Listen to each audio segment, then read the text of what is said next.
Sejam todos bem-vindos de volta ao Pod Parla, nosso segundo dia de gravações, né, Maurício? Hoje a gente está aqui no maior congresso da América Latina, o CIOSP 2025. A gente está bem feliz pela oportunidade que a Invista nos deu e montou um estúdio fantástico aqui de dar inveja pro Paulinho lá em Caxias, como a gente grava, né? Com certeza. O pessoal da equipe aqui fantástica e nos trouxe a oportunidade de trazer um conteúdo bem legal e professores bem, assim, que são amigos, viraram agora amigos, né, da gente. Renomados, né, nas suas áreas. Isso aí, de nomes nacional e internacional, pra gente poder trocar uma conversa aqui um pouquinho, né?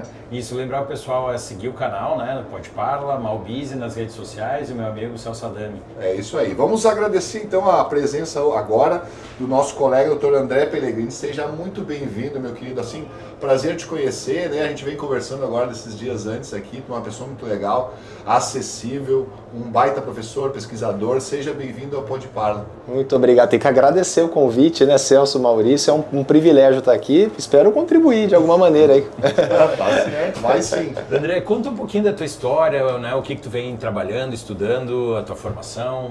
Vamos lá, Maurício. Eu sou especialista em periodontia e depois em implantodontia, nessa sequência. Então eu uso muito a base da periodontia na prática cirúrgica da implantodontia. Há alguns anos eu parei de fazer prótese, a reabilitação, passei bastão, tem né, a turma da equipe lá que trabalha com prótese, então minha formação ela é mais cirúrgica. E além do consultório da clínica, eu atuo na docência, atuo bastante também em pesquisa, lá em Campinas, na São Leopoldo Mandic, numa linha de pesquisa mais voltada para a reconstrução tecidual. Bem interessante. A gente sabe que tu tem uma técnica que chama Barbell Technique, é isso, né? É isso, Celso. A gente queria entrar nesse assunto porque é muito legal, a gente tem umas coisas que não são tão comuns para o nosso dia a dia da implantodontia, da cirurgia, e que tu explicasse bem como que ela funciona, o que a gente tem de vantagens, como que ela tá aí, em que pé tá para as pessoas poderem utilizar no seu dia a dia clínico. Claro. E como é que surgiu a ideia, né? É, exato. Opa, vamos contar, vou abreviar a história. Mas é uma história que é uma história de muitos anos, eu diria de 2 décadas. Quando eu comecei a estudar reconstrução óssea, alteração dimensional pós-exodontia, né? Lá atrás, quando eu comecei no mestrado, depois eu fui para o doutorado, eu estudei muitas alterações dimensionais pós-extração, né? Em 2010, nosso grupo publicou um trabalho que foi um dos primeiros momentos na literatura científica que a gente realmente conseguiu provar clinicamente que a alteração dimensional, a perda em espessura pós-extração, ela não acontece só em uma dimensão, não é só de vestibular para palatino, como se falava tanto no passado. Tem uma perda palatina ou lingovestibular. A alteração, a perda óssea é centrípeta. Então existe uma demanda para reconstrução bidirecional. E a gente tem uma limitação técnica muito grande. Você vai para bloco, você vai para ROG clássica, a gente reconstrói por onde? Por vestibular, porque você não consegue colocar um dispositivo, um parafuso na posição adequada para o palatino, né? Quantos profissionais vocês conhecem que já colocou bloco por vestibular e palatino, né? É difícil, é impossível tecnicamente muitas vezes. Fixação, né? Então esse foi o grande fator que nos incentivou a desenvolver a Barbell. Eu falo nós, né, primeira pessoa do plural, porque é uma patente minha junto com meu grande amigo, parceiro, o Luiz Guilherme Macedo. A gente idealizou isso aí juntos.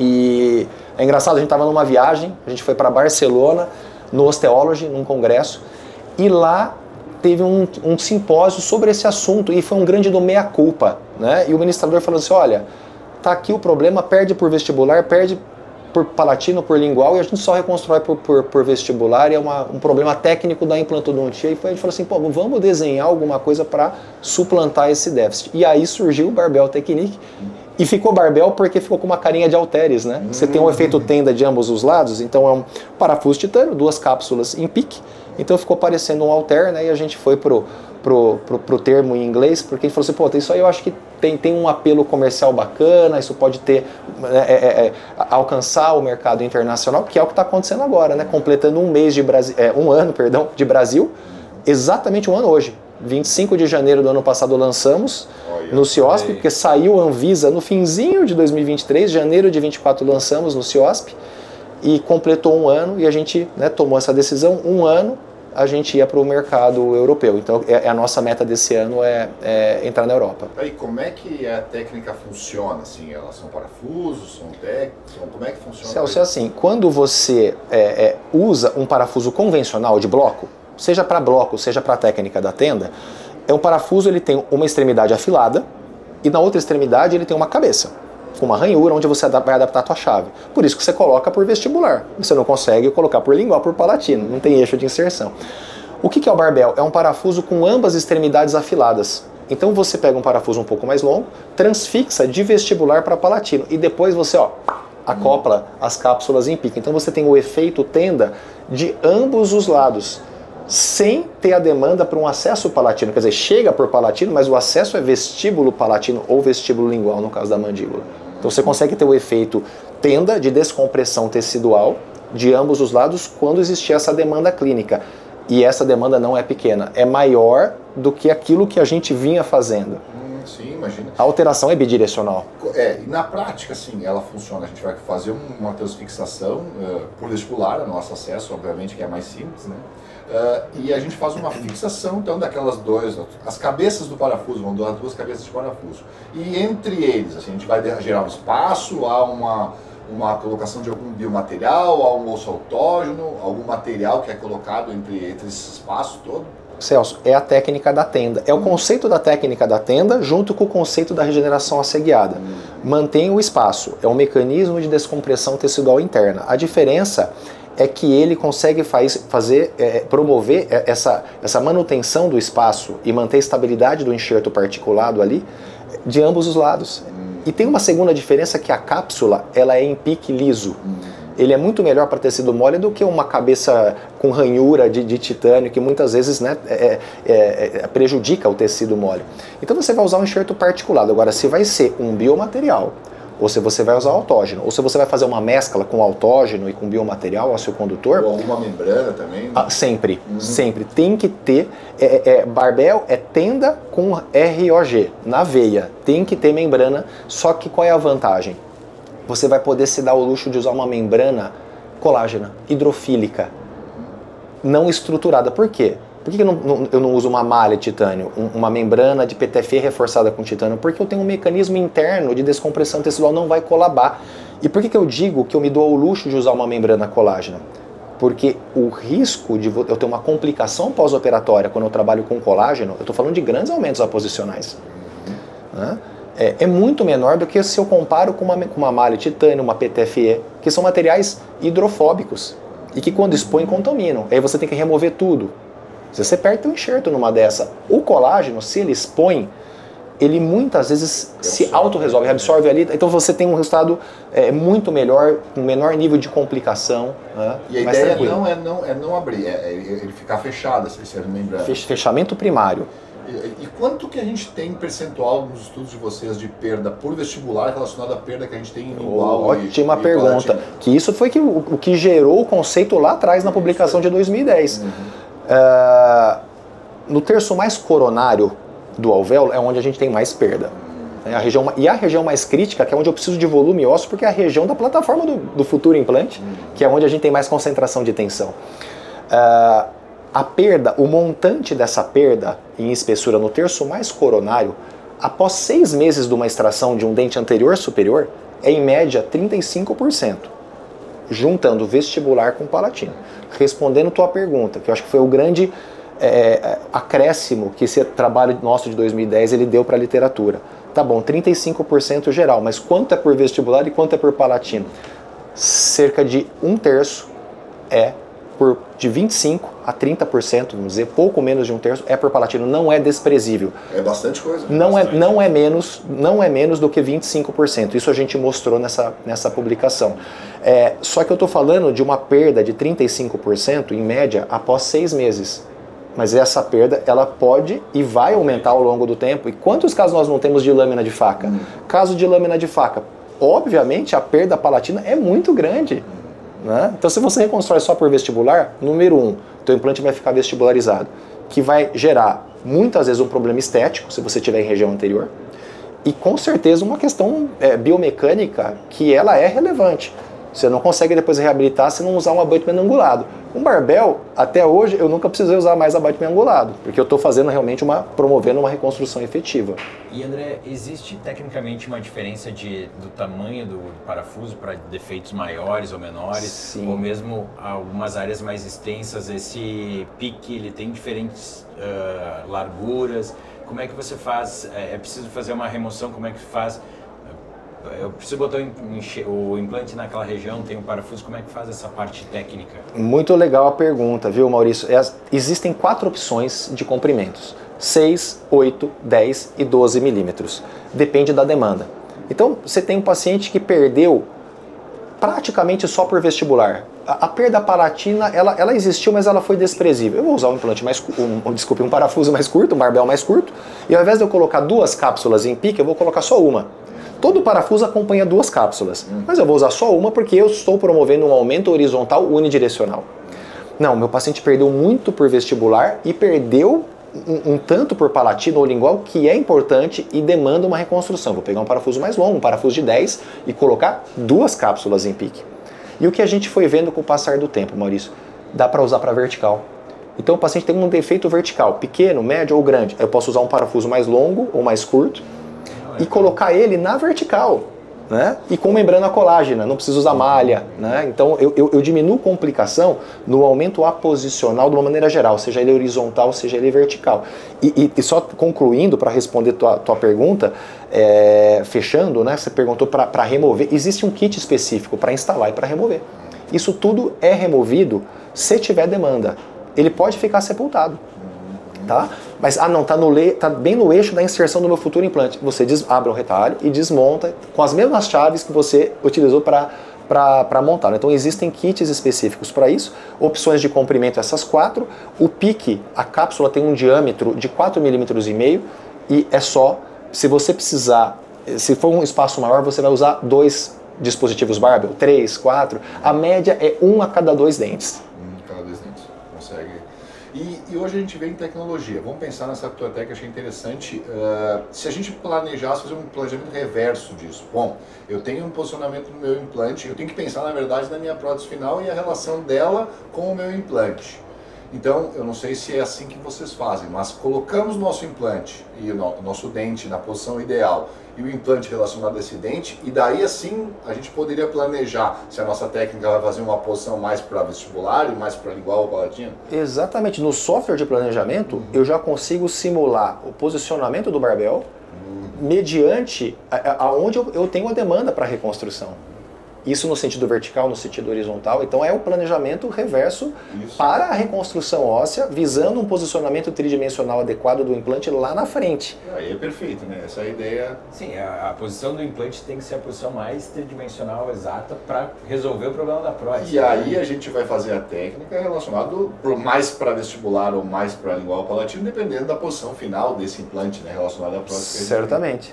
Legal. Eu sei que tu é um expert na área e tu publica livros, né, relacionados às células-tronco, né, muito mais do que isso. Eu queria que tu comentasse um pouquinho sobre essa regeneração, vamos dizer assim, celular, né, para dizer assim, as proteínas derivadas do esmalte, né, conversar um pouquinho sobre células-tronco, aonde que a gente pode atuar dentro da área da odontologia nesse sentido. Fatores de crescimento e terapia celular. Né? Eu sou apaixonado pelo estudo da terapia celular e uma das nossas linhas de pesquisa mais forte é o uso da terapia celular em regeneração óssea. Então a gente vem usando muito o emprego de células-tronco provenientes de tecidos que tenham relação com mineralização. Medula óssea, periósteo, até a polpa dental, né, que tem relação íntima ali com a dentina, que é a hidroxiapatita, né, que é a matéria inorgânica semelhante do tecido ósseo. O que a gente vem publicando, né, estudando ao longo desses últimos 15 anos, talvez até um pouquinho mais, são metodologias de mínima manipulação, que seria a centrifugação, por exemplo, como por exemplo a gente faz com o PRF, mas ao invés do tecido fonte ser sangue venoso periférico, eu vou para algo mais rico, como uma medula óssea aspirada da crista ilíaca, que tem células-tronco mesenquimais, e eu consigo usar esse centrifugado clinicamente, associado a um bom biomaterial, né, ósseo condutor. Ou eu posso também isolar a célula-tronco e cultivá-la em laboratório. Então, para tecido fonte de pouco volume, isso faz muito sentido. Por exemplo, periósteo. A gente tem uma publicação recente, ano passado, 2024, que a gente mostra uma metodologia de coleta e cultivo, isolamento e cultivo de célula-tronco proveniente do periósteo do palato. O periósteo, no palato, é a região que o periósteo está mais superficializada, é fácil acesso. Você usa um punch com 3 milímetros de diâmetro. Você não precisa suturar, fica uma aftazinha ali, né? Coleta, claro, vem junto o epitélio conjuntivo, você descarta isso no laboratório e faz uma digestão enzimática e trabalha com a metodologia de cultivo para isolar, cultivar as células do periósteo. Porque é um volume muito pequeno, polpa idem. Então você tem que cultivar as células para você ter ali uma quantidade adequada para carrear no seu biomaterial. Aí você usa um osso liofilizado com as células do teu paciente, que são células tronco com potencial de diferenciação osteogênica. Ou você pode ir além. No laboratório você pode pré-diferenciar essas células. Então você já está entregando o osteoblasto ali e um biomaterial que já não é mais um ósseo condutor, ele já tem potencial osteogênico e ósseo indutor. Né? Então a indução, fatores de crescimento. Talvez não tanto com a filosofia da melogenina que você comentou, Maurício, que a melogenina é uma proteína mais afeita para auxiliar na regeneração periodontal, ligamento periodontal, cemento radicular. Tem um artigo recente, né? Temos. Que até para estabilidade maior a longo prazo. Para pério, né? As amelogeninas são proteínas que induzem a formação do cemento e do ligamento periodontal. Se eu quiser usar algo nesse mesmo princípio, não é célula, né? É um fator ali. Imagine que são moléculas sinalizadoras que vão angariar células para fazer o serviço. No final das contas, quem vai fazer o trabalho é a célula. Quando eu vou para a implantodontia, eu não estou pensando em cementoblasto, eu não estou pensando em cemento, em um tecido conjuntivo especializado do ligamento periodontal. Eu estou pensando em osso ou tecido mole, né? Mas aqui está falando de regeneração óssea. Então eu estou pensando em osteoblasto. Então faz mais sentido você ir para o caminho da terapia celular ou ir para o caminho de usar proteínas ósseas morfogenéticas, que são fatores de crescimento com grande potencial de osteoindução, tanto no sentido de ajudar as células-tronco a se diferenciarem em osteoblastos, como também na quimiotaxia, né? Osteoblasto, vem para cá, o defeito é crítico, estou precisando de você, né? Então são sinais bioquímicos que vão fazer com que essa mobilização toda aconteça e você pode ter uma reconstrução, mesmo de um defeito ósseo mais crítico, onde até ontem a gente só conseguia fazer com enxerto autógeno. E agora a gente consegue evitar a remoção de grandes quantidades de enxerto autógeno com esse tipo de tecnologia. Tentando fazer da parte clínica isso, eu estou pensando, puxando para a gente lá. Tu falaste em remover da crista ilíaca. Isso talvez demande um procedimento hospitalar e com outro profissional. No osso da mandíbula, por exemplo, da maxila, a gente não tem algum lugar que a gente possa remover essas células mais progenitoras assim, para a gente possa assim, usar? Celso. Excelente essa sua reflexão. Quando eu vou para uma metodologia de mínima manipulação, eu preciso ter muito volume. Então eu preciso coletar um volume muito grande de medula óssea. Onde eu consigo isso? No ilíaco. O problema é que eu, como dentista, não posso fazer essa coleta, eu vou precisar de um médico. Né? Normalmente um hematologista, mas teoricamente qualquer médico. Né? Ortopedista, um anestesista. Quando eu entendo que existe uma possibilidade tecnológica hoje de isolar e cultivar a célula, eu, como dentista, posso pegar a célula do periósteo do palato, da polpa dental, mas o periósteo do palato é mais versátil, porque eu posso pegar do indivíduo adulto, do meu paciente. Não preciso ter um dente descido esfoliando, já foi, o paciente já não tem mais dente descido, eu não atendo, não tenho paciente pediátrico.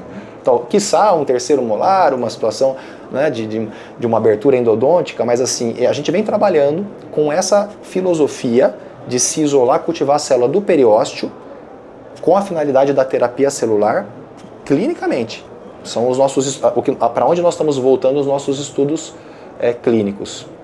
E quais as perspectivas futuras assim relacionadas a terapias celulares à implantodontia, né? A gente vê aqui junto com o Grupo Invista, a Nobel, né, a presença de um implante com um diferencial. Eu queria que tu falasse um pouquinho sobre tudo isso.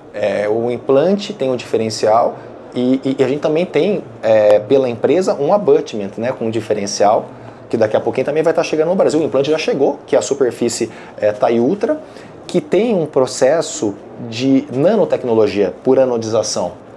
no terço mais próximo à região cervical do implante.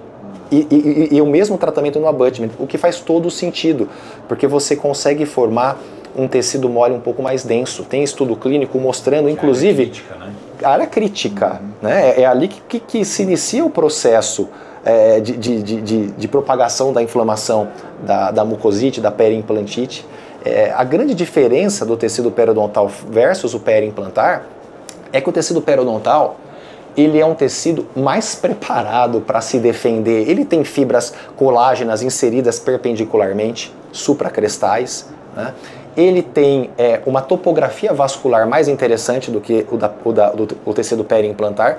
Então o tecido periimplantar, num quadro de saúde, é legal. É um selamento biológico saudável e a gente vê que tem longevidade. Mas a hora que começa a doença, a gente não sabe muito bem como lidar com isso, né? Tratar periimplantite é complexo. Então o negócio é evitar. Então acho que essas tecnologias, elas agregam.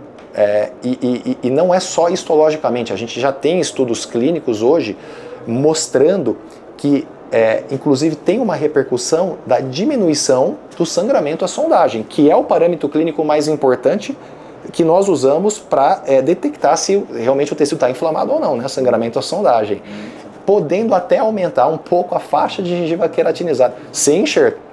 Claro que muitas vezes tem que fazer um enxerto gengival livre, né? Mas é uma tecnologia que promove alguma alteração positiva nos tecidos moles periimplantares. Isso vem entrando com a terminologia mucointegração, né? A gente teve o divisor da águas da implantodontia contemporânea lá atrás, que foi a osteointegração, e agora a gente foca na mucointegração, porque osso integrou, mas eu quero agora manter isso integrado, e para isso eu preciso de um ótimo selamento. Eu acho que esse tipo de tecnologia e essa superfície TAI Ultra, ela veio para ficar. Eu acho que isso aí é o futuro, é o que está acontecendo agora e é o que vai ditar os próximos, talvez de todas as empresas, a questão dessa relação que a gente tem com o implante componente com os tecidos periimplantares. Queremos te agradecer, né? A gente queria falar de um monte de coisa sempre, esperamos ter uma outra oportunidade para conversar mais. Muito obrigado por ter aceitado o convite aí e trazer todas as informações num período tão curto de tempo, tanta coisa que a gente aprendeu aqui, né, Maurício? E eu sei que todo mundo também aprendeu. Poxa, de coração eu que agradeço a oportunidade, Celso, Maurício, muito obrigado, viu? Agradecemos aí o teu tempo, agradecemos a todos que estão nos vendo, até uma próxima. Até mais, valeu.